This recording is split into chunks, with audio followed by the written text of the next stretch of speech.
Mommy, tapos na ang meeting mo. Pwede na tayong mag-banding? Oo, anak. Pasensya ka na, ha? Marami kasi inaasikaso si Mami, eh. Okay lang po yun. Rosita, I have a gift for you. Wow! Thank you, Tita Adrian. Anytime. You're very welcome. Sige na, paalam ka na kay Tito Adrian mo. Alis na tayo. I'll take you to the car. Here. Rosita. Are you okay? Attorney, muna na kami. Ikaw nang bahala. You okay? Yeah. Ayaw. Senyor Santibanez. Mommy, si Daddy! Daddy! Daddy! Daddy! Tara na. Daddy! Daddy! Daddy! Daddy!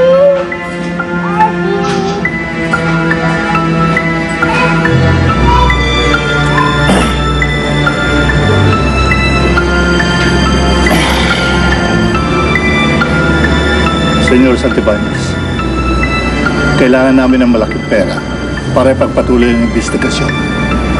Hindi problema yan. Pero huwag kayong maglala. Lalabas din ang katotohanan. Bigyan mo lang kami ng panahon. Yeah, but I'm running out of time.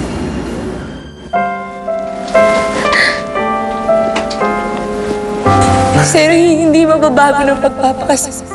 Hindi tayo mababago nun eh. Hindi ko mas maganda yun na pag mag-asawa na tayo, hawak na natin yung kaligayahan natin, hawak na natin. Kahit anong gawin natin tayong dalawa, pwede tayong tumalon ng sabay, magkasama tayo. Kahit bumagsak tayo, magkasabay tayo. Paano kung iwanan mo? Tapos mahulog uli ako. Masasabi mo na hindi na mangyayari lahat yun. Gagawin kong lahat para hindi kita saktan. Kahit anong gagawin ko. Bukas na kasal mo, pare, ah. Bukas na ako bibitayin. Seryo, alam naman nating lahat na ayaw mo talaga magpakasal.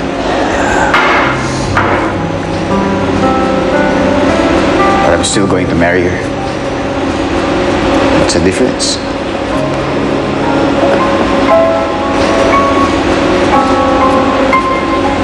May pakiusap sana ako sa inyo, eh. Boss ng...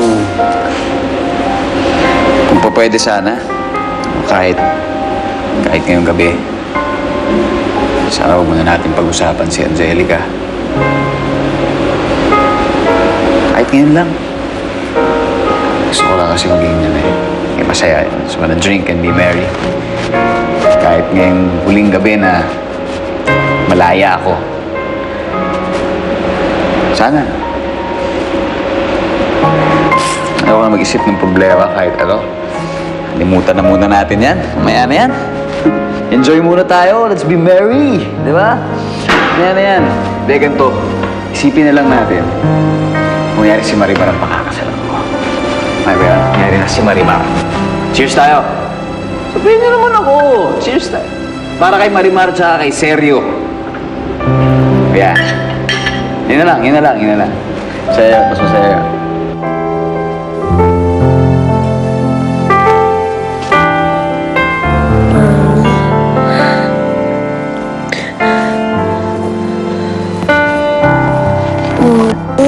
Don't cry na anymore.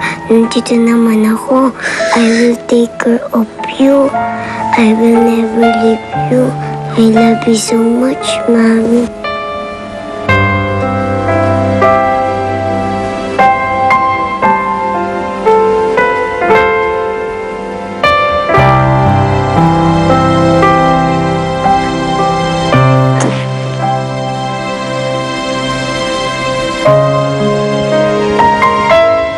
Alam niyo kung bakit?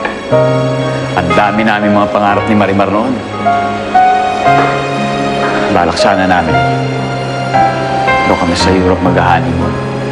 Ang sarap na. Tapos si Crosita, gusto namin dalhin sa Disneyland pagkatapos. Alam mo, Mahilig kasi sa theme park yung batang yan, bang class. Talagang galing. Talagang aliw na aliw talaga sa doon.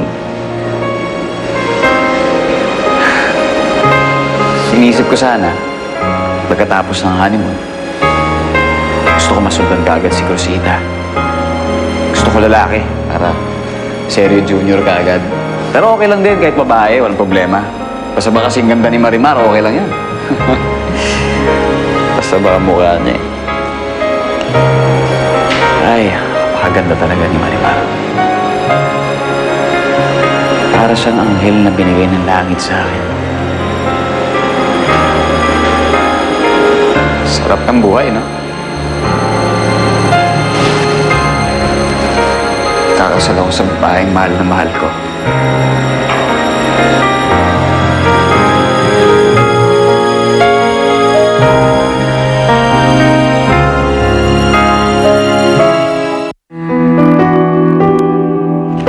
Uy, Fred, tingnan mo nga. Tingnan mo nga kung pantay na yung makeup ko. Monica, wala naman papansin sa'yo doon. Sa akin ang atensyon dala ko ang bride, no? Pahingi na lang sigarilyo, tsaka itimpla mo ako ng kape, dali. Ito naman, kung makautos para naman akong chimay. Bakit? Di ba ikaw nagsabi maid of honor kita?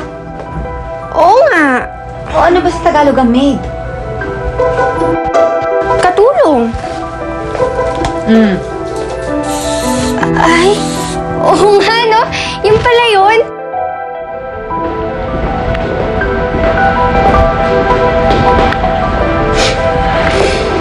Dad.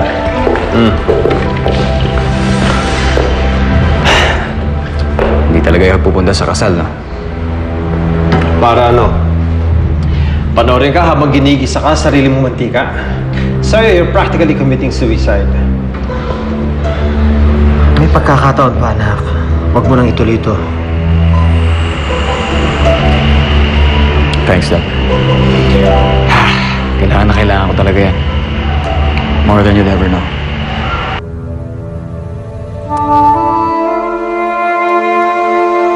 Marimar, pakasalan mo ako. Pakatahimik na tayo. Gusto kita makasama araw-araw, Marimar.